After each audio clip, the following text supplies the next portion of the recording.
अभी अभी हमारे उदय नारायण राजभर जी ने कहा, एक नाम चक्रवर्ती सम्राट राष्ट्रवीर राजभर महाराजा सुहेलदेव राजभर। चक्रवर्ती सम्राट ये सिर्फ नाम नहीं है, ये वो नाम है जिसने इस देश को बचाने का कार्य किया था। अभी भगवान राम का मंदिर 22 तारीख को प्राण प्रतिष्ठा हुआ। जानते हैं उस स्थान को भी संरक्षित करने का काम विदेशी आक्रांताओं से किसी ने किया था, तो उसका नाम चक्रवर्ती सम्राट राष्ट्रवीर राजभर महाराजा सुहेलदेव राजभर। राजा सुहेलदेव राजभर जी अगर देश को सजा सकते हैं, देश को बचा सकते हैं, तो फिर क्या बिहार में हम अपनी गणना नहीं करा सकते हैं? जोर से बोलिए, बिहार में गणना होना चाहिए कि नहीं होना चाहिए? ये नीतीश जी कहते हैं कि बिहार में राजभर नहीं रहता है। मैं माननीय मुख्यमंत्री जी से आग्रह करूंगा कि राजभरों के इतिहास को पहले पढ़ने का प्रयास करिए। इस राजभर रजवाड़ राजवंशी के इतिहास को पढ़ने का प्रयास करिए। जब ये देश राज्यों में नहीं बटा था तो चक्रवर्ती सम्राट राष्ट्रवीर राजभर महाराजा सुहेलदेव राजभर का शासन इधर हुआ करता था। यहां से लेकर के सीतामढ़ी नेपाल तक राजभरों का शासन हुआ करता था। पहले इतिहास को पढ़िएगा। आपने जातिगत जनगणना करा करके हमारे प्रदेश के गरीबों के मनोबल को तोड़ने का प्रयास किया है। इस देश में खाली हमारे उत्तर प्रदेश में 4.5 करोड़ राजभर समाज रहता है, और जब यहाँ 38 जिले में माननीय नेताजी का कार्यक्रम लगातार हो रहा है, हम लोग भी सर्च कर रहे हैं, जब यहाँ देखा जा रहा है तो पता चल रहा है कि ऐसी कोई विधानसभा नहीं है जहाँ पर रजवाड़ राजवंशी राजभर की जनसंख्या न हो।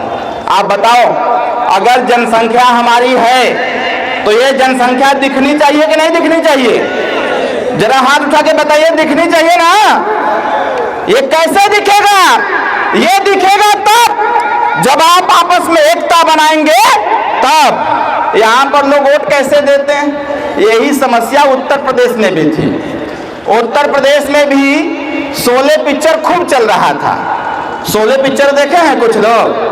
कितने लोग देखे हैं शोले पिक्चर? जरा हाथ उठाइए।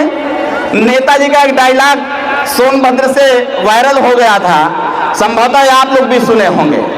शोले पिक्चर में पिक्चर के बीच में एक दृश्य है, बताया जाता है एक लोगों के द्वारा जेलर को कि जेल में सुरंग खुद गया है, और जेलर परेशान हो जाता है कि ये सुरंग कहाँ खोदा गया है। और जेलर जाता है झंझना करके अपनी सेना के साथ। ध्यान से हमारी बात को सुनिएगा कि हमारी दुर्दशा क्यों हो रही है। जेलर जाता है, सारे कैदियों को एक साथ खड़ा करता है। वो कहता है कि जेल में क्या कुछ हो रहा है हमको पता है, चप्पे चप्पे की जानकारी मेरे पास है। जेलर आदेश करता है अपने सेना को कि आधे इधर चले जाओ। आधा सेना खटखटा करके दूसरे तरफ चला जाता है। फिर कहता है कि जो बचे हो आधे इधर चले जाओ। आधी सेना इधर चली जाती है। उसके बाद कहता है कि बाकी जो बचे हो सब मेरे पीछे चले जाओ। अब बताओ, जब आधा इधर चला गया या आधा इधर चला गया तो पीछे कौन बचा? जेलर न पिटाई। इसलिए साथियों मैं कहना चाहता हूं, छोड़ो दुनिया का चक्कर, छोड़ो ये लोगों का चक्कर, अपना चक्कर चलाना चालू कर दो। उत्तर प्रदेश से चल करके एक नायक आया हुआ है बिहार में, इसके संघर्ष को देखो और कूद पड़ो मैदान में और टूट पड़ो चुनाव मैदान में, और जाकर के तय कर लो और बता दो इस प्रदेश के नेताओं को कि अब पिछड़े दलित तत्वों का अधिकार लूटा नहीं जाएगा, क्योंकि एक नायक हमारे बीच में ओम प्रकाश राजभर आ गया है। वो कदम पीछे हटाने वाले हम लोग नहीं हैं। तो एक बात बताइए, लड़ाई लड़ी जाए कि न लड़ी जाए? जोर से बताओ, और जोर से बताओ, लड़ाई लड़ी जाए कि न लड़ी जाए? कितने लोग चाहते हो कि लड़ाई लड़ी जाए? जरा हाथ उठाओ। दूसरे की लड़ाई लड़ना है कि अपनी लड़ाई लड़ना है? जोर से बताओ, अपनी की दूसरे की? ऐ नौजवान साथियों, मैं आपसे आग्रह करता हूं, डीजे पर बैठे हुए लोगों, ट्रॉली पर बैठे हुए लोगों, अगर आप जोश के साथ यहां पर आए हो तो होश खोने की आवश्यकता नहीं है। और एक बात दिमाग में रखना मेरे मित्र, मेरे साथी, मेरे भाई, ये देश युवाओं का देश है। इस देश में जब जब नौजवानों ने लड़ाई लिया है, जब जब नौजवानों ने हाथ में मसाल उठाया है, जब जब नौजवानों ने महापरिवर्तन का आगाज किया है, तो देश से अंग्रेज भागे हैं, इस देश से मुगल भागे हैं, इस देश से विदेशी भागे हैं। उसी लगाने की आवश्यकता है और एक साथ आवाज लगाने की आवश्यकता है। इस देश में अगर हम लोग हैं तो हम लोगों का हिस्सा मिलना चाहिए। बताइए चाहिए कि नहीं चाहिए? लेकिन यहाँ के लोग तो देना नहीं चाहते हैं, वो खाली आपसे मजदूरी कराना चाहते हैं और मजदूरी करा करके आपको मजबूर बनाना चाहते हैं। अब आप बताओ, अगर आपसे लोग मजदूरी करा करके आपका हिस्सा लूट रहे हैं तो ऐसे लूटने वाले लोगों को अब राजनीति से बाहर करने की आवश्यकता है, सत्ता से बाहर करने की आवश्यकता है। एक बात हमारी और सुनने का काम करिए। या हमारे युवा साथी हैं, भाई अगली बार के कार्यक्रम में जब आइएगा तो अकेले मत आइएगा साथी, अकेले मत आइएगा। इसलिए मैं कहना चाहता हूं क्योंकि ये संघर्ष करते करते हमारे सामने बहुत ऐसे पार्टी के वरिष्ठ कार्यकर्ता स्वर्ग में चले गए, सिधार गए बेचारे। लेकिन हुआ क्या? अभी सुनील भाई बता रहे थे, जरा देखो आपस में एकता बनाने का परिणाम क्या निकला, पीला झंडा अपने दरवाजे पर टांगने का परिणाम क्या निकला, जय सुहेलदेव बोलने का परिणाम क्या निकला और अपने नेता को नेता मानने का परिणाम क्या निकला।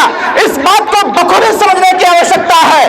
आज के लगभग 25 से 30 साल पहले, 25 से 30 साल पहले जब यही राजभर का बेटा, रजवार का बेटा, राजवंशी का बेटा जब पंजाब, गुजरात, महाराष्ट्र जब जाता था किसी फैक्ट्री में काम करने के लिए, और जब फैक्ट्री का मालिक पूछता था या उसका मैनेजर पूछता था कहां से आए हो, जब आपका बेटा बताता था कि बिहार से, तब बिहार का नाम सुनते लोगों का दिमाग चकरा जाता था कि बिहार से है, इसको काम देना नहीं है।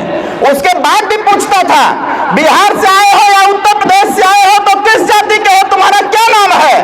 तो नाम बताता था अपना, अगर मेरा नाम अरविंद राजभर है तो खाली अरविंद बता के छोड़ देता था।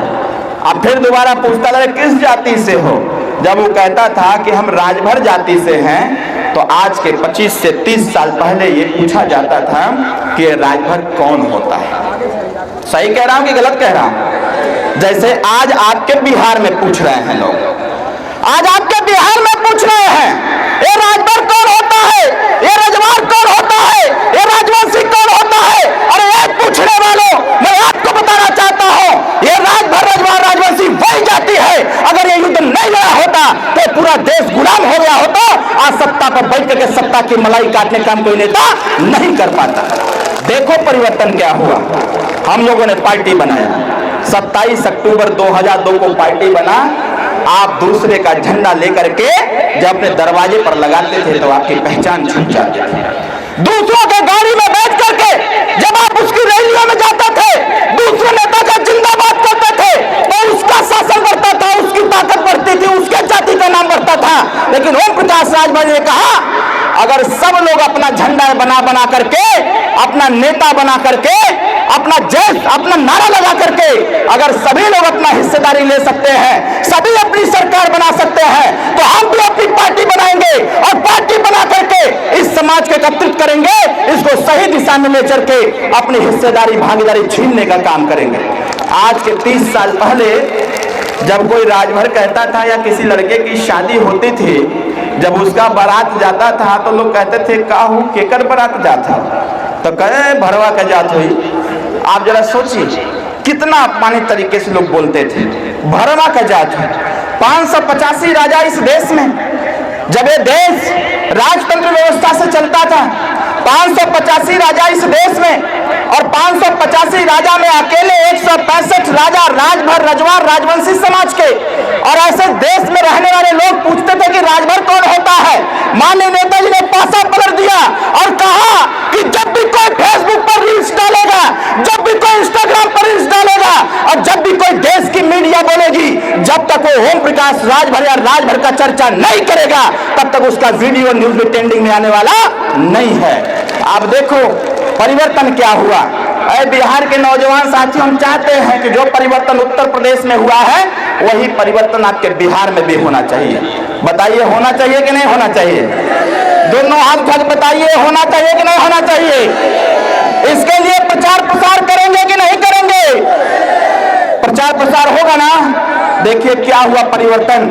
जब 27 अक्टूबर 2002 को पार्टी बनी तो यही भरवा भर में कन्वर्ट हो गया। फिर लोग भरवा नहीं का, फिर भौरन का पार्टी कहते थे। जब 2007 में माननीय नेताजी ने अपनी ताकत का अंदाजा कराया देश की पार्टियों को, जब हम लोगों ने ग्राम प्रधान बनाना चालू किया, आपके यहाँ मुखिया बोलते हैं, जब हमने ग्राम प्रधान बनाना चालू किया, जब जिला पंचायत बनाना चालू किया, और जब दरवाजे पर झंडा टांग करके जय सुहेलदेव बोलना चालू किया, तो वही भरवा से भर और भर से राजभर हो गया। और जब 2017 में सुहेलदेव भारतीय समाज पार्टी से 4 विधायक हो गए, जब विधानसभा के अंदर जब नेताजी ने बोलना चालू किया गरीबों के पक्ष में, गरीबों के बच्चों की शिक्षा के बारे में, बेरोजगार नौजवानों के रोजगार के बारे में, महिला सुरक्षा के बारे में, लड़कियों की पढ़ाई लिखाई के बारे में बोलना चालू किया, तो वही भरवा से भर से राजभर और राजभर से राजभर जी हो गया साथियों। और जब राजभर जी हो गए, जब उत्तर प्रदेश में कैबिनेट मंत्री का दर्जा मिला, जब कैबिनेट मंत्री बन गए, सुहेलदेव भारतीय समाज पार्टी से 8 मंत्री बन गए, तो वही भरवा राजभर साहब तक पहुंच गया साथियों। आज कोई भी दुनिया की मीडिया हो, कोई भी अधिकारी हो, कोई भी नेता हो, इस पीला गमछा को देख करके जान जाता है कि ये ओम प्रकाश राजभर की पार्टी का है, सुहेलदेव भारतीय समाज पार्टी का है, महाराजा सुहेलदेव राजभर का वंशज है। बताओ सही कह रहा हूं कि गलत? तो आप बताओ, अगर उत्तर प्रदेश में ये परिवर्तन हो सकता है, तो बताओ आप बिहार में भी होए के चाहिए कि ना होए के चाहिए? कितने लोग चाहते हैं कि आपको भी लोग जाने पहचाने, आपकी हिस्सेदारी के बारे में सोचे? दोनों हाथ उठा के बताइए। तो इसके लिए लड़ाई लड़ना पड़ेगा। तो बताओ लड़ाई कितना लोग लड़बा? दोनों हाथ उठावा। लड़ाई लड़े के बा ना? अगर लड़ाई लड़े के बा तो एक चीज पर प्रतिबंध लगा दे जा, जहां हुआ का दारू, मुर्गा, पैसा, ये 3 चीज तो बंद कर दे जा। दारू, मुर्गा, पैसा पर जब तक वोट देबा तब तक तोहार भला होए वाला ना बा। सही कहती गलत? जोर से बोला, सही की गलत? नहीं तो दादाजी से पूछ लिया कि 1952 से वोट देता हुआ, जब आज तक आपने, आपके दादा अपने बेटे को पैदा किए, बेटे ने बेटे को पैदा किया और बेटे ने फिर बेटे को पैदा किया, उसके बाद भी कोई राजभर को नहीं जानता है, इसके बारे में कोई चर्चा नहीं करता है। इसी बात से अंदाजा लगा लीजिएगा कि जब तक आप दारू, मुर्गा, पैसा लेकर के वोट देंगे और जब तक दूसरे के रैली में जाकर के उसकी ताकत को बढ़ाते रहेंगे, तब तक आपकी भागीदारी, हिस्सेदारी मिलने वाली नहीं है।